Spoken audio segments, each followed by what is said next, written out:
Good evening, ladies and gentlemen. Tonight on our True Adventure series, we welcome back, after an absence of almost a year, the American who lives and works in Bogota, Colombia, and spends his spare time in the primitive regions of South America, Mr. Hector Acebes. Now, in one of his previous appearances, we learned that the Hebrew headhunters gave him the nickname Ningi Waycama, meaning he who journeys alone. And he hasn't changed his desire to go alone on the trail of adventure, as we're going to see in the next 30 minutes.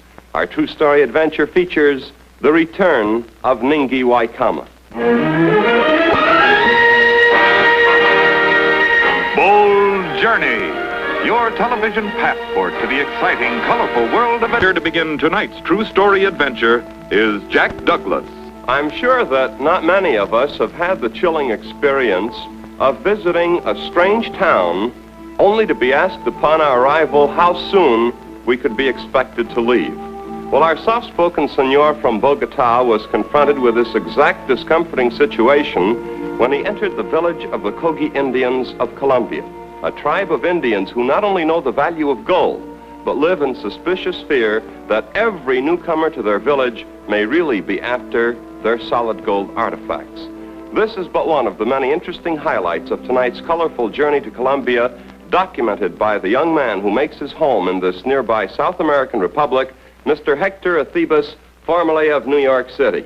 Hello, Mr. Acebes. It's nice to see you again. Thank you, Jack. I'm very glad to be back. Well, now, recalling some of your past appearances on our series, Mr. Acebes, you seem to have a knack for seeking out and finding the unusual and the bizarre. And tonight, it's the gold-hoarding Kogui Indians. Now, how did you find out about these Indians? Well, I have an ethnologist friend who wrote a work about them, and I read his work, and then I heard from many people very interesting stories, so I decided to go in and find out for myself. Natural enough, certainly, for you. Now, I mentioned earlier, Mr. Acebes, that no sooner had you arrived at the village of the Kogui Indians, but what the chief asked you when you were going to leave. I wonder if you'd recall the incident and tell us just how it happened. Well, after many days of traveling, we finally arrived to their main village, and when I got off my mule and went over to the chief to say hello, he looked me over very disdainfully and said, "When are you leaving?" They are very suspicious of strangers. All right, Mr. Acebes, or Ningi Waycama, as the Hebrew headhunters would say, suppose we begin our journey, and just where does it start? I started this trip from my home in Bogota, and the plains or llanos of Colombia was my first objective. The entrance into the llanos really starts after you have crossed the Meta River. The river banks are of soft mud, and logs must be laid down to prevent us from sinking in. It almost seems as if you'd put most of the household belongings atop that car, Mr. Acebes. I did, Jack. During the summer months or dry season, the river goes dry, but the Meta is one of the few which has to be crossed always with the ferry boat. The ferry boat, when it breaks down, might take several days to be fixed because the parts have to come from Bogota.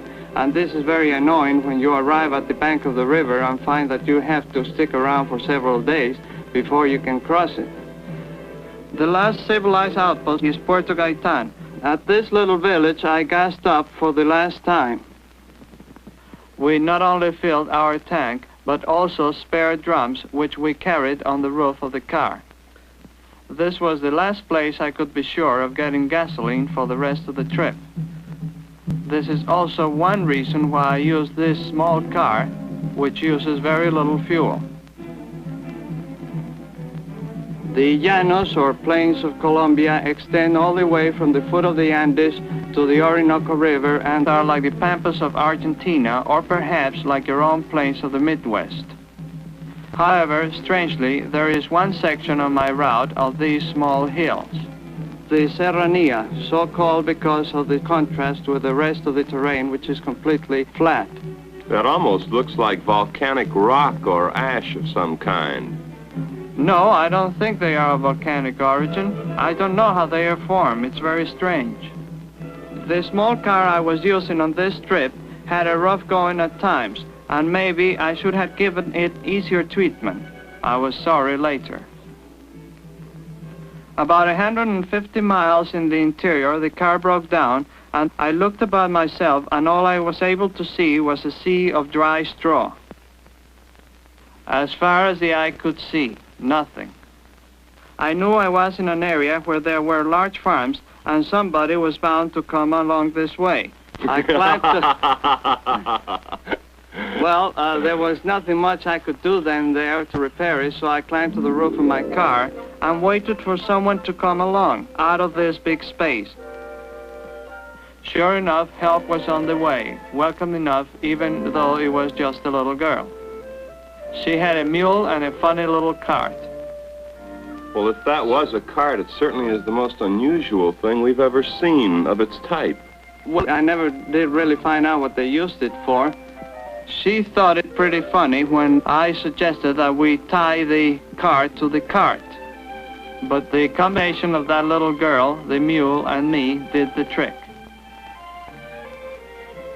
I pushed the car, not so much to help the mule, but in order to keep the cart from falling apart. We finally arrived at a gate which turned out to be the entrance to her father's farm. You'd call this a ranch in your country. They raise cattle. This was a very lucky break for you, wasn't it? Well, it was, Jack, because otherwise I'd still be stranded out there. I soon found myself with comforts I had not expected. This was a large cattle breeding ranch, and steak was on the menu in all meals. This is real ranchero hospitality, like the old Spanish days, maybe, in California. Here I left my car to wait for spare parts from Bogota. As it happened, there was an animal trader missing in this area. Early the next morning, we loaded the mules in a patch of jungle and set out to try to find him. The farmer had told me he was in an area about 50 miles from the farm. I had heard of this trader at my home in Bogota, where he also lived. We worried about him. I wanted to at least try to find him. Now, did you get these animals from the ranch? Yes, Jack. The farmer not only gave me the 2 mules, but also was very willing to come with me and accompany me on the whole trip. Is that you bringing up the rear there? That's right, Jack. Although the terrain was flat, the going was wearing, because the hot tropical sun rays beat down relentlessly upon us, and there was no jungle to keep the rays away from us, so to say. That umbrella is quite the touch, Mr. Acebes. Well, our first camp was made that afternoon, and my first concern was with the treatment of water for drinking. After boiling and filtering water, it is supposed to be ready for drinking, supposedly free of tropical parasites. Nevertheless, one always manages to pick up a few and take them back to civilization. We continue on our way the next day. Late that afternoon, we reached an Indian hunting camp. 3 Indians were staying here. The best way to make friends with any primitive people I have found is to offer them cigarettes. So I did. That was a very skimpy pack you gave them, Mr. Acebes. Well, I was low on my cigarettes. Surely. We asked them about the animal trader. They said he was in the jungle gone a week. Here was good information, a clue. So the next morning, we got ready to continue on our trip. The Indians were willing to come with us and look for the trader and put all my paraphernalia on their backs to take my equipment to their village. The farmer would also go and try to find the animal trader. We would join him later. I don't forget my umbrella. This is one thing I don't want to do without on the plains or in the jungle. After we left my equipment on their village, they took me to the nearby Muco River to travel a few miles by canoe. This was supposed to save us about 10 miles of walking.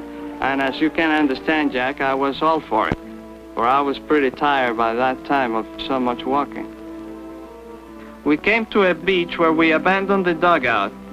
this beach. By the way, was full of little flies and mosquitoes. You don't see them in the picture. On the plains again, we were passing through a lightning-burnt area. I saw something moving that from the distance looked as though it might be a snake. One of the Indians shot an arrow and he scored. It was an armadillo, a scavenger, for they feed on dead animals besides insects. The Indians eat them, and one of them tied it to the end of his bow and carried it away with him.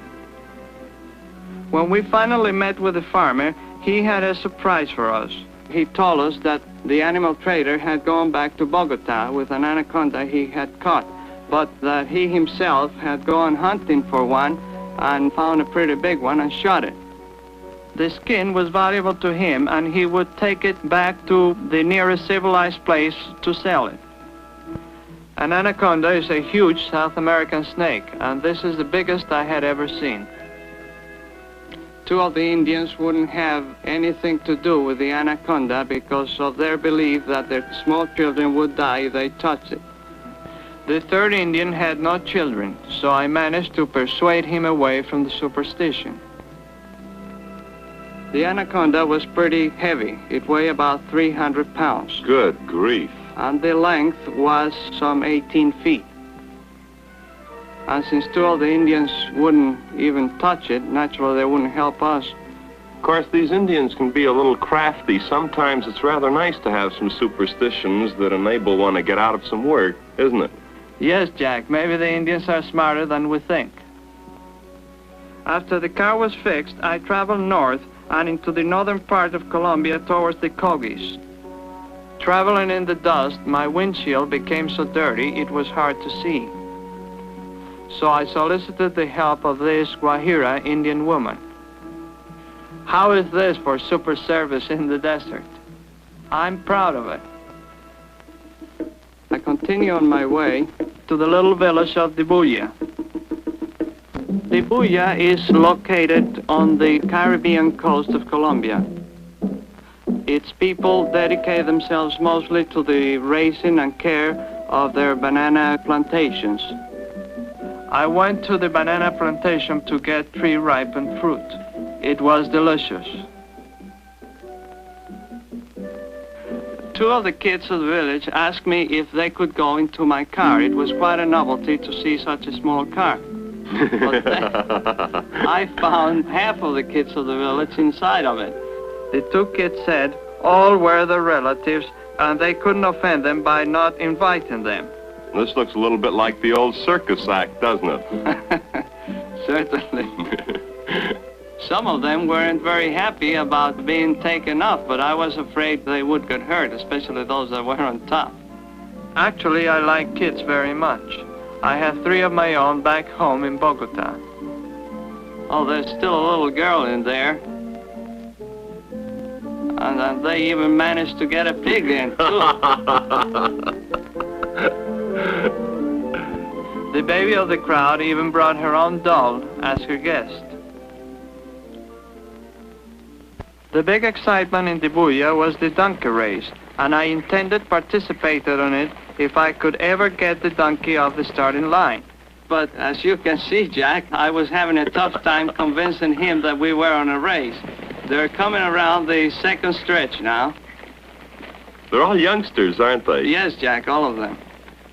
But still, I'm going around in circles. The idea being to go around the town twice, and the winner, usually they give him 5 pesos. I tried to pull him off the starting line to see if he would get started, but it was too late. This is the home stretch. Actually, all the donkeys at Dibuya eat ripe bananas. Maybe this is what makes them bulky. Look at this, Jack. I'm not good enough for him to carry me, but he wants to be my dinner guest. Come on, don't be a sore loser, Mr. Acebes. Give him some. Well, okay, just to show there's no hard feelings. From the village, I could see the mountains of the Kogui Indians, La Sierra Nevada de Santa Marta, and its snow-capped peaks. We had to go along the ocean for about 3 miles before we turned inland towards the mountains and away from the ocean. When we started on our way to the mountains, I was taking with me 2 boys and the mules and oxen necessary for all my equipment. We had to take the mules to sea. I think the animals like this. It keeps them cool. Making our first camping site in a jungle clearing. I always carry my own portable stove and as much canned meat as possible. This ensures a balanced diet. We had not eaten during the day so that the meatballs smelled good. We finally started to climb up the mountains, and we were glad of this because the temperature was low and the cooling breezes were a great help. The scenery was beautiful. It's just spectacular. What a variety of geography. Yes, Jack, there is a great variety in Colombia. The first and only non-Indian village in the area was Pueblo Viejo, and here I stayed several days while the boys prepared fresh beasts. Oxen are used for cargo beasts, and a girl of the village took care of my laundry while we waited. When the day of departure arrived, we loaded 4 oxen with all my paraphernalia and got underway.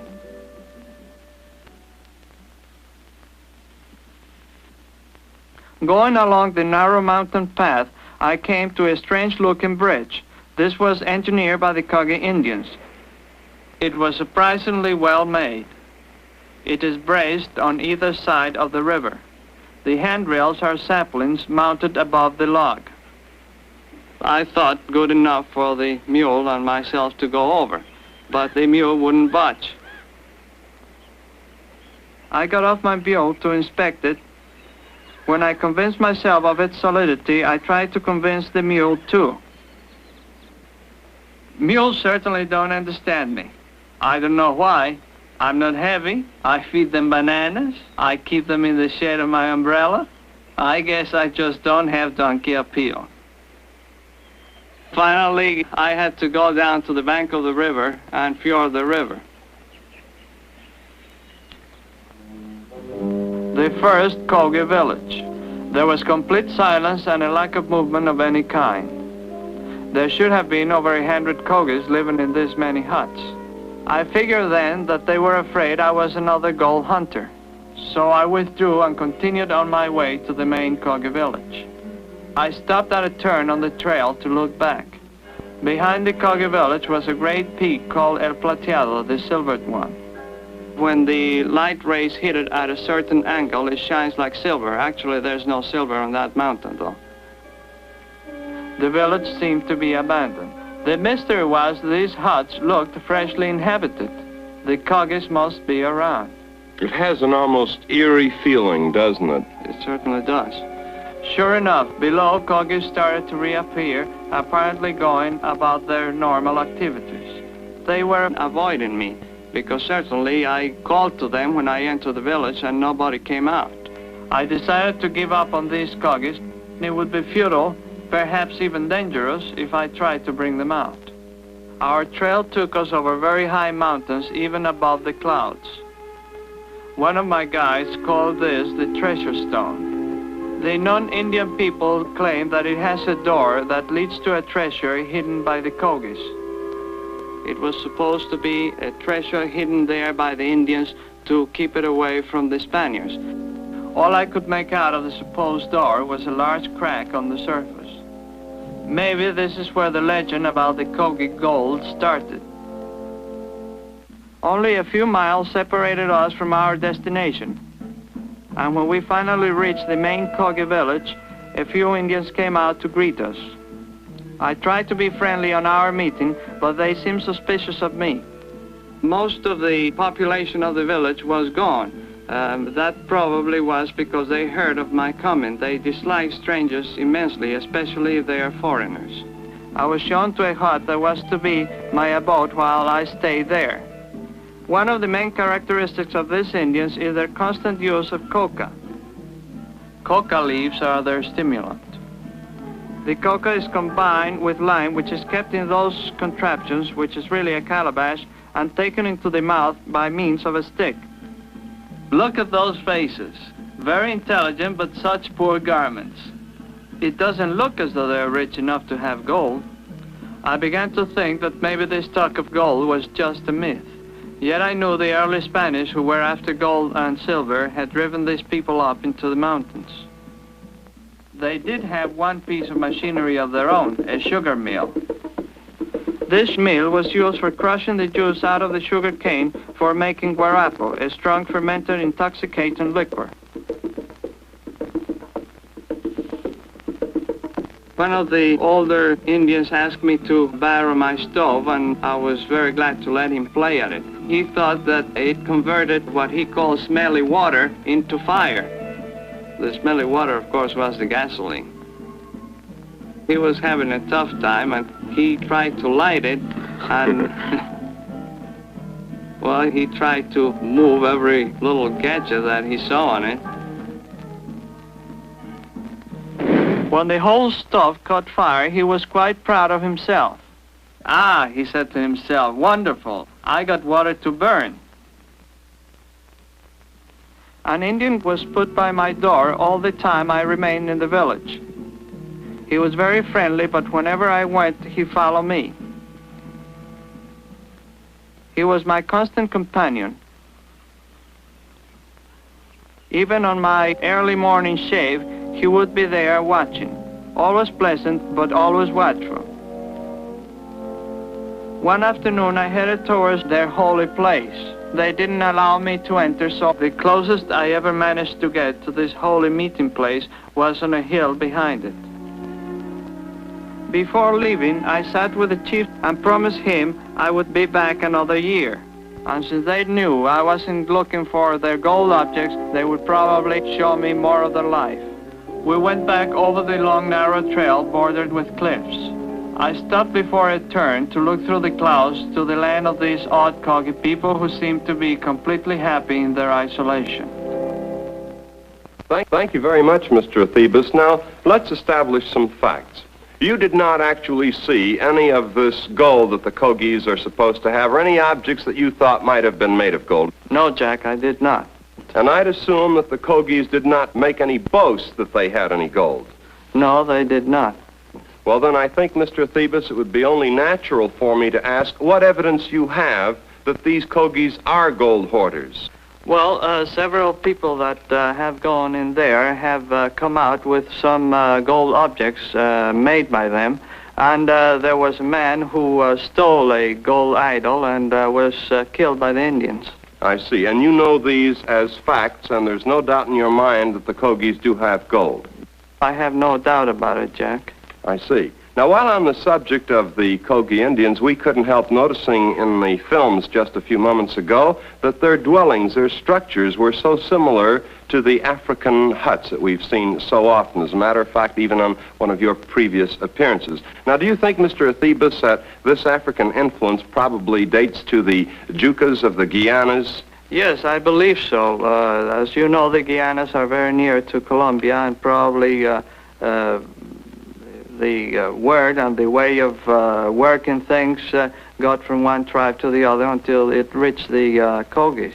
I want to thank you very much, Mr. Acebes. Once again, you've brought us a most unusual film, a film of some people that we had no previous knowledge of. If we know Ningi Waycama, I think you'll be coming back very, very soon. I hope so, Jack. Thanks, and the best of luck to you, Mr. Hector Acebes. Thank you, Jack. Thank you Goodbye. so much. And now, ladies and gentlemen, highlights from next week's exciting true story adventure. We follow an adventure partnership to the four corners of the earth on a global safari.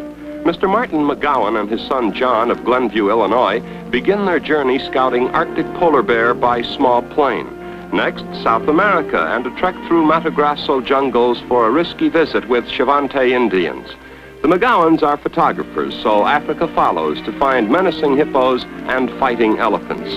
In India, the McGowans track down man-eating tigers using buffalo trained like bloodhounds. I'm sure you'll enjoy our adventure next week. My thanks once again to Mr. Hector Acebes of Bogota, Colombia. As always to you, ladies and gentlemen, boys and girls. And said, when are you leaving? They are very suspicious of strangers.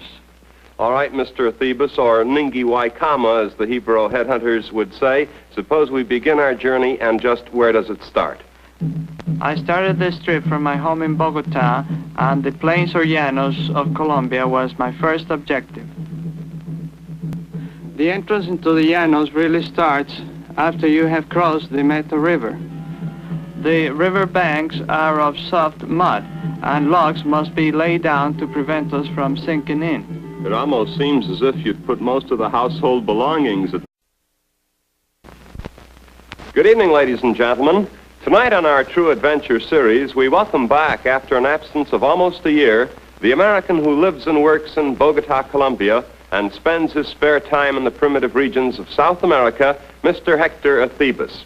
Now, in one of his previous appearances, we learned that the Hebrew headhunters gave him the nickname Ningi Waycama, meaning he who journeys alone. And he hasn't changed his desire to go alone on the trail of adventure, as we're going to see in the next 30 minutes.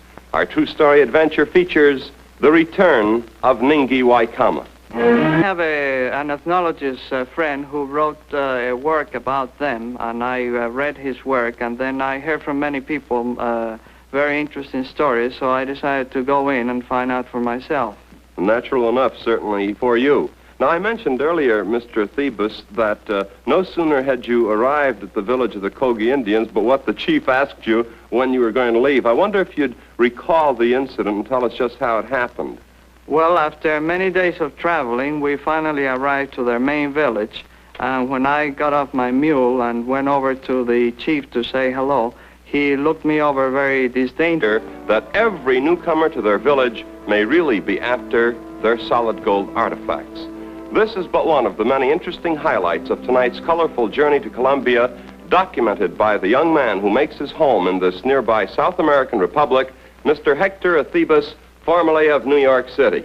Hello, Mr. Acebes. It's nice to see you again. Thank you, Jack. I'm very glad to be back. Well, now, recalling some of your past appearances on our series, Mr. Acebes, you seem to have a knack for seeking out and finding the unusual and the bizarre. And tonight, it's the gold-hoarding Kogui Indians. Now, how did you find out about these Indians? Well, Bold Journe, your television passport to the exciting, colorful world of adventure. To begin tonight's true story adventure is Jack Douglas. I'm sure that not many of us have had the chilling experience of visiting a strange town only to be asked upon our arrival how soon we could be expected to leave. Well, our soft-spoken senor from Bogota was confronted with this exact discomforting situation when he entered the village of the Kogui Indians of Colombia, a tribe of Indians who not only know the value of gold, but live in suspicious fear.